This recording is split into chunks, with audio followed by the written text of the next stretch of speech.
நல்ல ஆவி கெட்ட ஆவி இது உண்மையா? ஆவி உண்மையா அப்படின்னு முதல்ல கேட்கணும். ஆவி நம்புறவங்களுக்கு அது உண்மை, நம்பாதவர்களுக்கு உண்மை கிடையாது. அனுபவித்தவர்களுக்கு உண்மை, அனுபவிக்காதவர்களுக்கு உண்மை கிடையாது. நல்ல ஆவி கெட்ட ஆவி அப்படிங்கிறது நம்மளாக பேசிக்கிறது தான். நல்லவன் இருந்தால் கெட்டவன் இருக்கான், கெட்டவன் இருந்தால் நல்லவன் இருக்கான். அதே போல் ஆவின்னு நீங்கள் நம்பிட்டீங்கன்னா நல்லது இருக்கும் கெட்டது இருக்கும். நல்லது கடவுள், கெட்டது அசுத்தாவி அப்படின்னு நம்ம சொல்கிறோம். இப்போ வந்து அந்த ஆவிகளிலேயே பிரதான ஆவின்னு இருக்குது. அது பேர் நம்ம வந்து கிறிஸ்தவத்தில் லூசிஃபர் நம்புகிறாங்க. கடவுளோடு இருந்த ஒரு தேவதூதன். அவனுடைய அடியாட்கள் தான் இப்போ மனிதர்களை அவன் வந்து கைவசப்படுத்தி கொண்டு தவறான வழிகளிலே கடவுள் ஒரு 10 கட்டளை போட்டாருன்னா அப்படி ஆப்போசிட்டாக 10 கட்டளை போடுவான். அவர் விபச்சாரம் செய்யாதன்னு சொன்னால் இவன் விபச்சாரம் செய்யின்னு போடுவான். அவன் திருடாதன்னு சொன்னால் இவன் திருடுன்னு போடுவான்.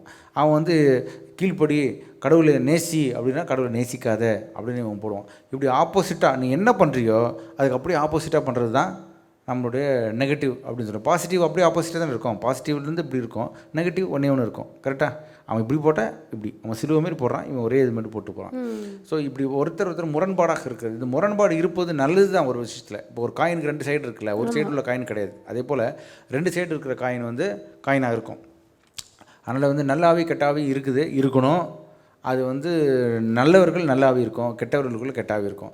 நல்லவர்கள் எல்லாம் நல்லவர்களின் நல்ல ஆவிகளின் தலைவராக இருக்கிற பரமபிதா, அந்த ஈஸ்வரன், அந்த பரமாத்மா, அல்லாஹ், கர்த்தர் அவர்களுக்கு அடிமையாக அவருடைய சேவகர்களாக இருக்கிறார்கள்.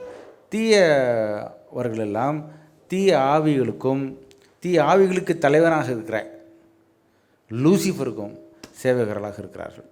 ஸோ இந்த ரெண்டும் வந்து ஆல்வேஸ் இட் இஸ் ஹேப்பனிங். நல்லவர்கள்லாம் பரலோகம்னு சொல்கிறான், தீயவர்களுக்கு நரகம்னு சொல்கிறான். ரெண்டுமே இந்த பூமியிலே இருக்குது.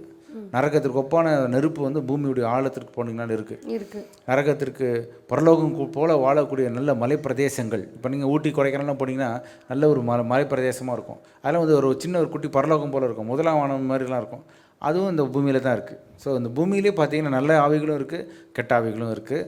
நல்ல இடமும் இருக்குது, கெட்ட இடமும் இருக்குது. நல்லவர்களும் இருக்குது, கெட்டவர்களும் இருக்கிறார், கடவுளும் இருக்கிறார், பிசாசும் இருக்கிறான். இப்போ நம்ம உயிரோட இருக்கும் போதே நமக்குள்ள கெட்ட ஆவி நல்ல ஆவி இருக்க வாய்ப்பு இருக்கா? இது நல்ல கேள்வி. ஒரு ஈவில் டெட் அப்படின்னு ஒரு படம் இருக்குது, ரொம்ப ஃபேமஸ். காரணம் என்னென்னா அது வந்து பொசிஷன், நாட் ஒன்லி பொசிஷன், அது வெளியே எடுப்பாங்க. அது பேர் எக்ஸாஸ்டிசம்னு சொல்லுவாங்க. எக்ஸாஸ்ட்னு ஒரு படம் கூட வந்தது. ஆவி வந்து உள்ளே வருவது வராதது நம்புறவர்களை பொறுத்து இருக்குது. இப்போ நீங்கள் கோயிலுக்குலாம் சில பேர் போனீங்கன்னா ஆவி சாமி ஆடுவாங்க பார்த்தீங்கன்னா, அப்படியே ஆடுவாங்க. கர்ணன் படத்தில் பார்த்தீங்கன்னா குழந்தை வந்து இறந்துடும் ஆக்சிடெண்ட்டில், போகிற வண்டி ஒரு லாரிக்காரன் தட்டிட்டு போயிடுவான்.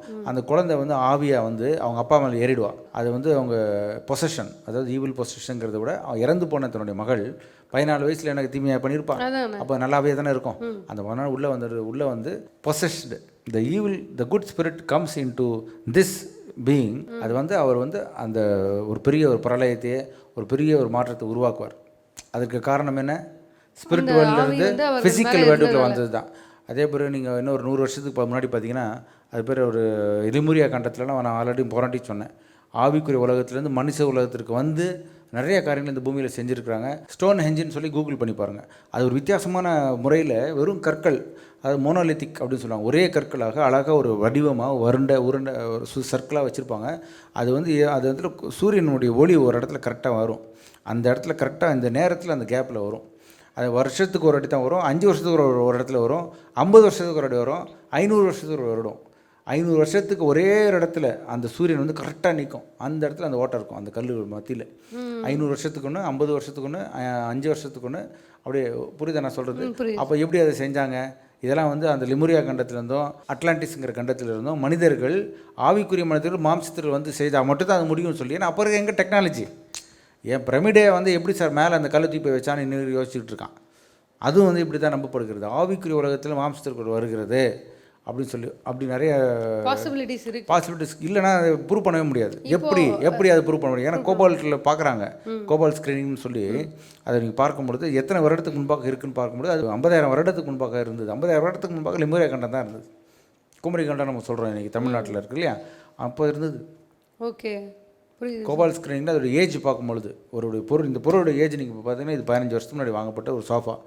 ஓகேங்களா? இதை வந்து நீங்கள் கோபால் ஸ்க்ரீன் கூட கரெக்டாக காட்டும் 15 வருஷம்னு.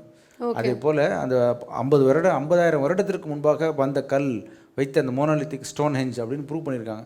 அப்போ இருந்த இது இவர்கள் தான் அட்லாண்டிஸு. அப்போ அங்கே அந்த கடல் கடியிலலாம் இருக்குது அந்த மொத்த கலாச்சாரம், அந்த சிவிலைசேஷன் நாகரிகமே கடல் கடியில் போயிடுச்சு. இதெல்லாம் வந்து ஆவியிலேருந்து மாம்சத்துக்கு வந்தது தான். ஸோ நல்ல ஆவியும் கெட்ட ஆவியும் இன்றும் நமக்குள்ளே வர முடியும். கிறிஸ்தவர்களை தெளிவாக நம்புகிறாங்க, இந்துத்துலேயும் அதை நம்புகிறாங்க, இஸ்லாமிலையும் நம்புகிறாங்க. கிறிஸ்தவத்தில் வந்து ஆவி வந்துட்டால் பரிசுத்த ஆவி அப்படின்னுவாங்க. ஆவியை நீங்கள் பெற்றுக்கிறீங்களா, அந்நிய பாஷை பேசுகிறீங்களா அப்படிலாம் கேட்பாங்க. ஆவி உள்ள வந்து அப்படின்னா அது வெளியே தனியாக சொல்லிக்கலாம். அது வந்து தேவனுடைய பாஷை அப்படின்னு சொல்கிறான், தேவத்துவனுடைய பாஷையை நீ பேசுகிறான் அப்படின்னு சொல்கிறேன். இப்போ சாமி வந்து இறங்கிச்சு ஒரு அம்மா என்ன பண்ணுறாங்க, அவங்க அப்படியே ஆடுறாங்கல்ல. இதேமாதிரி நிறைய விஷயங்கள் இருக்குது. இன்னொன்று வந்து இந்த மாதிரி குறி சொல்லுகிறவர்கள் இருக்காங்களா, அவங்களும் வந்து இந்த நாய் அப்படின்னு சொல்கிறவரும் சரி, வேறு எல்லாருமே. இப்போ நீங்கள் ஒரு போனீங்கன்னா அந்த ஒரு ஆவி உங்களுக்கு இப்போ இறந்து போனேன், என்னுடைய தாயாரை நான் பார்க்க வேண்டும் என்றால் நான் ஒரு நம்பரிடம் சென்றால் அவங்க வந்து என் தாயாரை பார்த்து அதை கொண்டு என்கிட்ட வந்து அந்த இன்ஃபர்மேஷன் கொடுப்பாங்க. அப்போ வந்து சில பேர் சில நேரம் அந்த தாயாரே அவனுக்குள்ளே போய் அவங்க அம்மா என் மூலம் அந்த ஒரு பொம்பளை மூலமாக எங்கள் அம்மா பேசுவாங்க என்கிட்ட. அப்படிலாம் நீங்கள் கேள்விப்பட்டிருப்பீங்க நிறையா. இதெல்லாம் இருக்குது. இதெல்லாம் நம்புகிறவங்க அனுபவித்திருந்தால் நம்புங்க. ஏன்னா எங்கள் அம்மாவுக்கு தெரிஞ்ச சீக்கிரட்டை அந்த அம்மா சொல்லிவிடும். எனக்கும் எங்கள் அம்மாவுக்கு மட்டுமே தெரிஞ்ச ஒரு விஷயத்தை அந்த ஒரு குறி சொல்கிற அம்மா, அந்த ஒரு அஸ்ட்ராலஜர்னு சொல்லலாம், சாமியார் அல்ல அஸ்ட்ராலஜர், அவங்க வந்து சொல்கிறாங்க அப்படின்னா என்ன அர்த்தம், எனக்கு மட்டுமே தெரியும். அப்போ அது உண்மை தானே இருக்கும். நீங்கள் அனுபவிச்சா அதை நம்புங்க. பட் ஆனால் என்னுடைய அனுபவத்தில் ஆவிகள் உள்ளே வருவது, அதே போல் கெட்ட ஆவிகளும் உள்ளே வரும். கெட்ட ஆவி உள்ளே வந்து அநேக கொலைகள் பண்ணியிருக்கிறாங்க.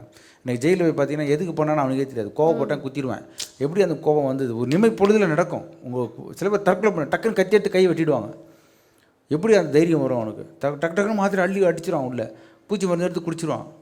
ஸ்மெல்லே பிடிக்காத ஒரு பூச்சி மருந்து எப்படி? அதனால் ரொம்ப ஜாக்கிரதையாக இருக்க வேண்டும். ஏன்னா இப்போ வந்து ஆள் ரொம்ப அது பேர் வந்து நீங்கள் சொன்ன பொசஸ்ட், யூ ஆர் பொசஸ்ட்.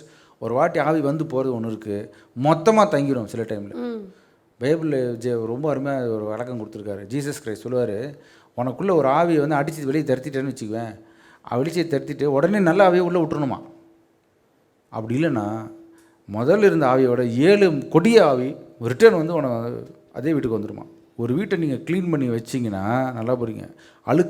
அழுக்காக இருந்த வீட்டை நீங்கள் சுத்தம் பண்ணி அழுக்குக்கு பதிலாக நல்ல அழகான ப்ராப்ஸ் இப்போ பின்னாடி வச்சுருக்கானுங்களே, இது மாதிரி வைக்கணுமா. இது வைக்கலைன்னா அப்படி முதல்ல இருந்த அழுக்க விட 7 மடங்கு. அப்போ அதாவது சொல்கிறேன், நீங்கள் அப்போ கடவுளோடு இணையணும். நீங்கள் ஒன்று பிசாசோடு இணையணும், அல்ல கடவுளோடு இணையணும். ஒன்று நல்லாவிகளோடு இணையணும், கெட்டவரோடு இருக்கணும். Birds of the feather flock டுகெதர்னு சொல்லுவான். உன்னுடைய நண்பனை பார்த்து, நீ யாருன்னா உன் நண்பனை பார்த்து சொல்லலான்னு சொல்லுவான். கரெக்டாக? அப்போ நண்பர்கள் வந்து நல்லவர்களாக இருந்தார்கள் என்றால் நீ நல்லவனாக இருக்கிற. கெட்டவர்கள் உன் வாழ்க்கையில் இருக்காருன்னா அவர்கள் அகற்றிவிட்டால் மட்டும் போதாது, நல்லவர்களையும் உன் வாழ்க்கையில் வைத்திருக்க வேண்டும். இதுதான் அவங்க வந்து ப்ராக்டிக்கலாக சொல்லணும். நல்லவர்கள் நீ வைக்கலன்னா போன கெட்டவனோட 7 மடங்கு கொடிய கெட்டவர்கள் உன்னை வந்து ஏன்னா வீடு காலியாகுது அப்படின்னு சொல்லிட்டு வந்து மேய்ப்பாங்க.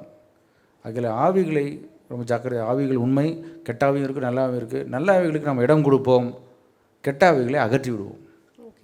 இல்லாவிட்டால் கொடிய 7 கெட்ட ஆவிகள் இன்னும் உள்ளே வந்து இன்னும் டேஞ்சர் தான் போகணும், டேமேஜ் பண்ணும். அப்புறம் இன்னும் ஒரு சாமியாரில் 10 சாமியாரை கூட்டு வந்து நீ உன்னோட வந்து எக்ஸாசிசம் பண்ண வேண்டியிருக்கும்.